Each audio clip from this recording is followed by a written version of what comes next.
Dans cette vidéo aujourd'hui, nous allons analyser un exemple d'offre d'emploi australien en essayant bien sûr de comprendre par exemple une description d'emploi en image. Ok, je vais vous montrer en image une description en offre d'emploi par exemple sur les sites australiens, notamment chez SEEK. Et nous allons tout simplement l'analyser. Je vais vous expliquer comment faire pour comprendre par exemple une offre d'emploi australien. Ensuite, par la suite, je vais également faire part des termes à connaître dans le milieu professionnel en Australie. Si par exemple, vous avez la possibilité de vouloir postuler à un emploi en Australie. Donc, il y a certains termes que vous devez connaître, tels que par exemple le casual, le fixed term, les permanent, les supernations. Enfin bref, on va parler de tout ça aujourd'hui. Donc, si vous êtes intéressé, à tout à l'heure.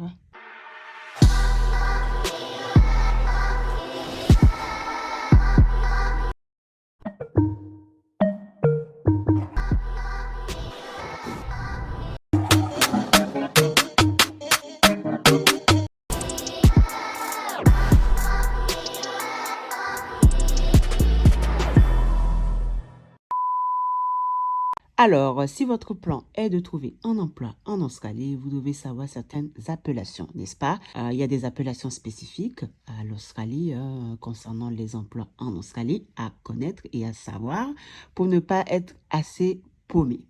Bien avant tout, il faut quand même que je le précise, vous devez quand même être en capacité de pouvoir travailler en Australie avant de pouvoir postuler à quelconque emploi. Si par exemple vous êtes en Australie, vous pourrez éventuellement postuler à un emploi. Si vous n'êtes pas en Australie, bon, je ne vous dis pas que les chances pour pouvoir se faire recruter via l'international sera haute, mais voilà, c'est toujours bien d'être en Australie et de pouvoir postuler en Australie pour avoir plus de chances. Dans un premier temps, il faut savoir que si vous avez le droit de travailler en Australie, vous avez un nombre d'heures à ne pas dépasser.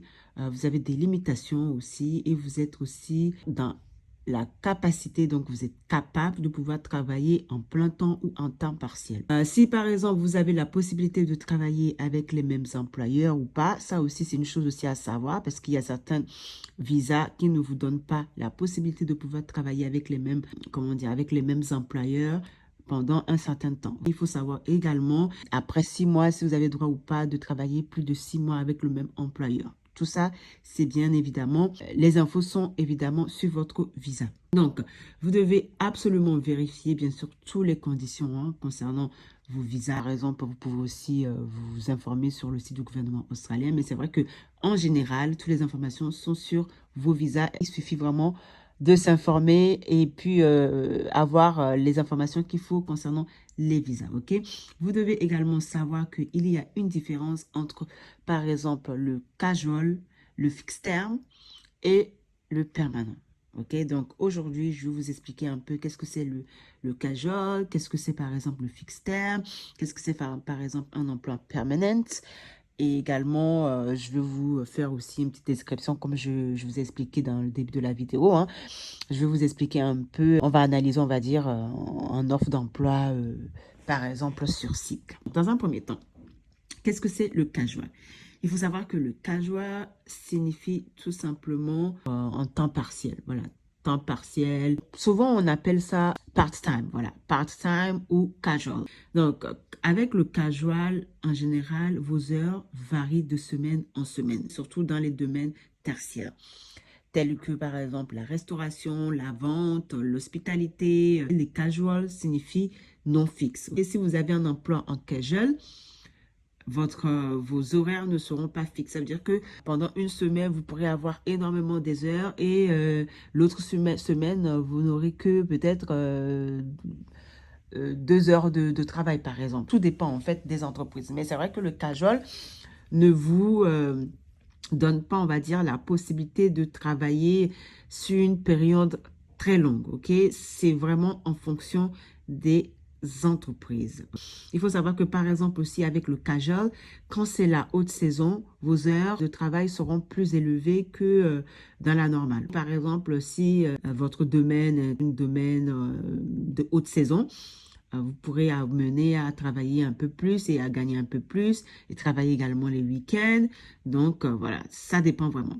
Alors, il faut savoir que vous devez également savoir, voilà, il faut savoir que vous devez également savoir, alors, vous devez également savoir que, on va dire que c'est quand même flexible, ok? Les casuals, on va dire que c'est quand même assez flexible, surtout pour les étudiants internationaux. Oui, voilà, c'est quand même flexible parce que vous pourrez quand même travailler à côté et aussi en même temps étudier à côté. Donc, en général, les étudiants prennent en fait le casual, voilà, le casual ou le part-time parce que c'est le temps partiel et c'est le casual. En général, c'est très bien payé également. Le seul bémol concernant le casual, c'est que vous n'avez pas d'énormes heures, quoi. Votre heure n'est pas fixée, ça peut changer d'une semaine à semaine.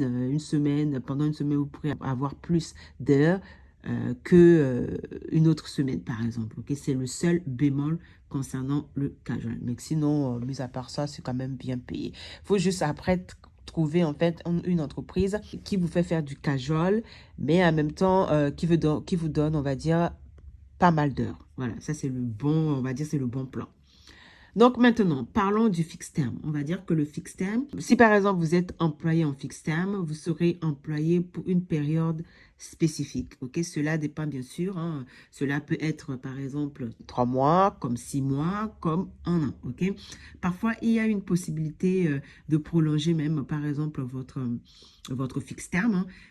Il peut être par exemple en temps plein ou il peut être également en temps plein. Ah oui, il faut savoir, oui, j'ai oublié. Il faut savoir que le fixe terme, donc le temps fixe, peut être en temps plein comme il peut être également en temps partiel. Tout dépend. J'ai oublié également de vous préciser que oui, le casual aussi peut être en temps plein comme il peut être en temps partiel. Mais en général, c'est en temps partiel les casual. Donc voilà. Donc, comme je disais, le fixe terme dépend en fait de la période spécifique en fait que vous serez employé. Le seul bémol concernant le fixe terme, il n'y a pas vraiment, on va dire, de bémol. Vous avez un temps fixe, voilà, sur une période spécifique. Donc, voilà, vous savez que, voilà, vous commencez maintenant, vous finissez à cette période-là, par exemple. Ok, ça n'a rien d'extraordinaire. Ensuite, vous avez également l'emploi permanent. Bon, l'emploi permanent signifie ce que ça signifie, hein, n'est-ce pas? Ça signifie tout simplement que vous êtes employé en permanence. Ok, ça veut dire que l'entreprise est dans l'obligation de vous proposer en tout cas des heures en permanence. Donc, vous travaillez 38 heures par semaine. Vous avez presque les mêmes avantages. Voilà, il n'y a rien d'extraordinaire concernant l'emploi permanent. Si vous êtes permanent, le bémol concernant les emplois permanents, c'est tout simplement que vous serez moins payé. Vous serez vraiment moins payé comparé au casual ou à temps partiel, étant donné que le casual et le temps partiel, c'est du CDD, donc c'est du temps partiel. Vous êtes plus payé que par exemple si c'est des permanents. Si vous êtes permanent, vous serez vraiment moins payé. C'est pour ça que beaucoup de personnes en Australie privilégient vraiment les emplois en casual et en temps partiel parce qu'ils savent très bien que, en fait, ils seront bien payés. Cependant, bien payés, mais c'est pas sûr que vous aurez des heures toutes les semaines, quoi. Il y a des semaines, vous n'aurez pas du tout des heures et il y a des semaines, vous aurez plus des heures. Ça dépend en fait du roster, donc du roster. Ça dépend en fait comment cette entreprise tourne en fait dans l'année. Alors que, par exemple, les emplois permanents, vous êtes en permanent, vous savez que voilà, vous avez ce temps d'heures par semaine, ça peut être 25 heures, ça peut être 38 heures par semaine et vous avez également tous les avantages concernant l'entreprise. Cependant, le casual, vous n'en avez pas, ok? Vous n'avez pas trop les avantages, bon, vous payez tout en même temps, donc voilà. Cependant, oui, vous avez quand même droit au Supernation, etc. Donc, on va expliquer aussi qu'est-ce que c'est le Supernation. Donc, le Supernation, c'est tout simplement, par exemple, quand vous commencez à travailler en Australie, il y a en fait une partie qui est versée directement pour votre retraite. Donc, vous avez, bon, alors, il y a une partie qui est, on va dire, une partie qui est versée directement pour votre retraite. Donc, vous n'avez pas du tout accès. Vous aurez accès à cette somme que à votre retraite. Ça s'appelle le Supernation. Au-delà du Supernation, vous avez aussi votre, bien sûr, comment ça s'appelle, votre retraite qui est aussi autre chose. Donc, il y a la retraite, ok, votre paye de pension, de retraite. Et il y a aussi le SuperNation. SuperNation, c'est complètement autre chose, ok? Ça n'a rien à voir concernant la retraite. Bon, on va dire que ça fait partie de la retraite, mais c'est un argent que les entreprises vous mettent de côté en plus de la retraite, de la pension. Le jour de votre retraite, en fait, on essaiera de voir en fait lequel est mieux. Enfin bref, c'est assez compliqué quand même de comprendre aussi comment se fonctionne le système australien. Bon, après, il faut prendre le temps pour vraiment l'expliquer. Si par exemple, vous êtes étudiant et que vous ne souhaiterez plus, par exemple, rester en Australie et que vous avez fini, en fait, par exemple, votre étude, vous avez travaillé aussi en Australie, et le jour où vous partez de l'Australie, vous avez la possibilité de demander le ATO, hein, le ATO, donc qui est bien sûr l'Australian Taxation Office, qui est l'office on va dire du taxe, voilà, du taxe australien. Vous pourrez les demander de vous en fait restituer votre retraite avant votre départ. Ça, par exemple, tout ce qui est SuperNation, vous pourrez les demander, ils peuvent vous le remettre. Donc, il y a beaucoup de personnes, par exemple, qui viennent ici, par exemple, à Visa Working Holiday, ils finissent de travailler, donc ils ont récolté quand même pas mal d'argent. Le jour où ils partent, eh ben, ils peuvent, enfin, ils ont la possibilité de pouvoir demander la totalité de leur retraite avant leur départ. OK? Donc, toutes ces informations-là, bien sûr, se trouvent sur le site du gouvernement australien si vous êtes intéressé pour plus de renseignements. Alors, pour trouver du travail en Australie, il faut également savoir que, bon, je le répète à chaque fois, hein, et je ne cesserai pas de le répéter parce qu'il y a certaines personnes qui pensent que c'est aussi facile. Ça dépend pour qui, hein, je dis bien, ça dépend pour qui.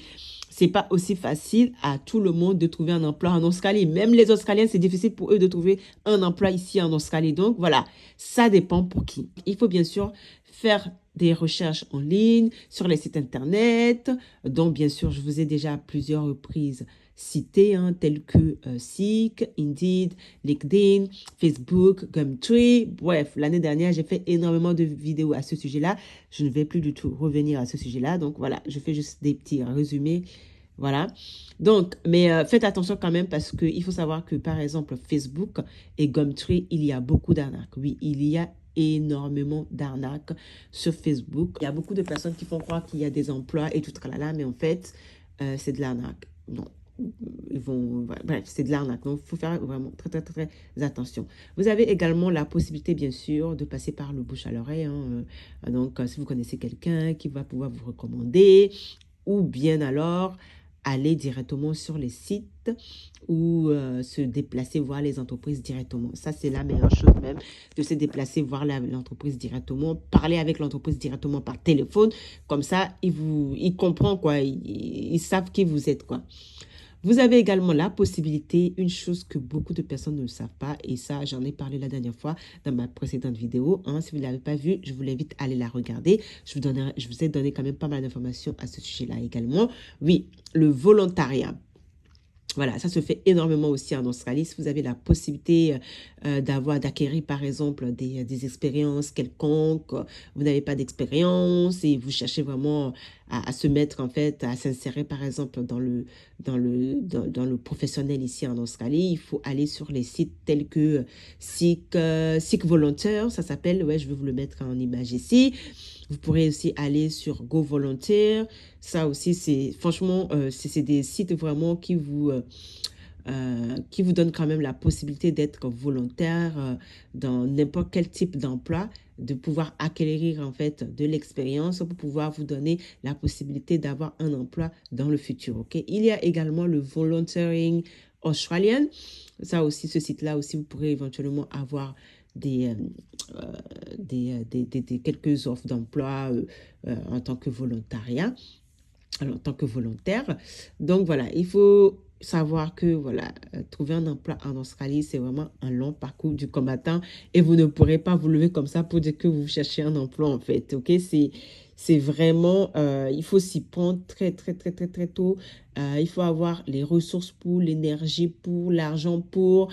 Il faut avoir un bon CV et je pense d'ailleurs que oui, bon, peut-être que je vais faire encore une autre vidéo pour vous parler du CV, même si voilà, j'en ai déjà parlé une fois. Bon, Voilà, je reviens plus à ce sujet-là. J'ai déjà fait pas mal de vidéos à ce sujet-là. Donc, voilà. Cette année, je résume tout, OK? Je ne répète pas les mêmes choses que j'ai répétées l'année dernière parce que, voilà, ma patience a quand même des limites, n'est-ce pas? Donc, là maintenant, voyons voir l'exemple en image concernant l'offre d'emploi. OK? Donc là, je vais analyser un peu cette offre d'emploi que j'ai trouvé sur SIC. Hein. On va aller sur SIC et je vais vous faire analyser cet emploi pour vous faire un peu comprendre ce que cette offre d'emploi, par exemple, parle. OK, donc allons-y maintenant. Donc, allons sur Google. Google est notre ami. Donc, on va taper SIC sur la page de moteur de recherche et nous allons aller sur SIC. SIC est notre ami, SIC est notre ami. Et donc, nous voilà sur SIC. Donc, on va faire une petite recherche donc, sur le mot keyword. Nous allons mettre contrôleur mining, qui est un contrôleur de mine, par exemple. OK, dans un offre d'emploi australien en général, c'est comme ça que ça se situe, n'est-ce pas? Donc, vous avez les informations concernant l'entreprise qui s'appelle tout simplement Grange Resources Limited, je crois. Bon, je ne suis pas sûre, mais en tout cas, c'était écrit en grand. Donc, cette entreprise est localisée dans le Savage River, donc qui se situe, on va dire, dans le Tasmanie. OK? Tout en dessous, vous avez 4 on 4 off day, night continuous rotating shift roster, qui signifie tout simplement que vous aurez la possibilité de travailler 4 jours et vous aurez aussi la possibilité de travailler vous avez la possibilité de travailler 4 jours et d'être aussi en repos pendant 4 jours. Donc, 4 on 4. 4 on 4, ça signifie tout simplement que 4 jours de travail et 4 jours de repos, OK, en continu. Donc, tout en bas, l'entreprise vous informe sur ce qu'il produit. Il vous donne quand même quelques informations sur ce qu'il fait et tout là, quels sont les process qu'il fait, notamment cette entreprise, par exemple, il produit, on va dire, tout ce qui est ironing, fer et tout tralala. Donc voilà, en général, de toute façon, les entreprises vous donnent quand même quelques informations concernant l'entreprise. Suivi par les responsabilités que l'entreprise, par exemple, vous demande d'avoir. OK, your responsibility included, but are you limited to? Bon, ça veut dire tout simplement que les responsabilités sont quand même assez... Voilà, la liste est quand même assez longue. OK, là, il vous informe quand même de ce que vous allez amener à faire, OK, vos responsabilités, mais il y a d'autres responsabilités que, bien sûr, l'entreprise ne va pas remettre sur le site SIC, parce que sinon, ça sera trop long, OK? Donc, voilà, là, il vous explique ce que vous pourrez faire. Vous allez devoir assister, faire la supervision, supporter les superviseurs, contrôler le mine. Enfin, bref, vous voyez, on vous parle, quoi. On vous explique quelle sera votre responsabilité. OK, je vais faire très short. Je ne vais pas prendre le temps de tout expliquer de A à Z parce que, j'ai pas envie que la vidéo soit trop longue non plus. OK, parce que j'ai déjà assez trop parlé, n'est-ce pas? Bon. Ensuite, par la suite, l'entreprise vous informe si par exemple vous êtes successful, si par exemple votre candidature a été acceptée, voici les choses que vous devrez absolument avoir quand votre candidature sera acceptée. Donc, vous devrez absolument avoir le driver license, manual full driver license, donc driver license, permis de conduire manuel. Vous devez aussi démontrer l'expérience en tant que supervision dans votre position, quoi, on va dire, dans votre domaine. Vous devez aussi avoir un certificat concernant les mines. Vous devez également avoir quelques basiques, on va dire, évaluation, on va dire, quelques basiques expériences dans le milieu de drill and blast. Enfin bref, on vous donne quand même pas mal de choses, OK? Tout en bas, on vous dit, voilà, vous avez la possibilité de postuler. Alors ici, on vous explique tout simplement, par exemple, ce que vous devrez percevoir, ce que vous allez pouvoir percevoir. Par exemple, en full-time, si vous êtes en temps plein, ce que vous allez pouvoir percevoir en 1 an, après les 1 an, combien vous allez pouvoir percevoir. On vous dit aussi le nombre d'heures que vous allez pouvoir travailler par semaine, OK, combien vous allez pouvoir gagner par semaine. Bref, on vous explique quand même pas mal de choses à retenir, ok? Ça, c'est des informations, par exemple, earn 100K, voilà, in your first years, voilà, ok? 35 à 40 heures par semaine, non, 35 $, voire 40 $ par heure, pour 12 heures de travail par jour, pour 14 jours, comment dire, en consécutive. Donc, voilà, quand je vous dis que les mines, c'est assez, voilà, ça y va, quoi. Vous n'avez pas du tout le temps, ok? Vous n'avez absolument pas le temps.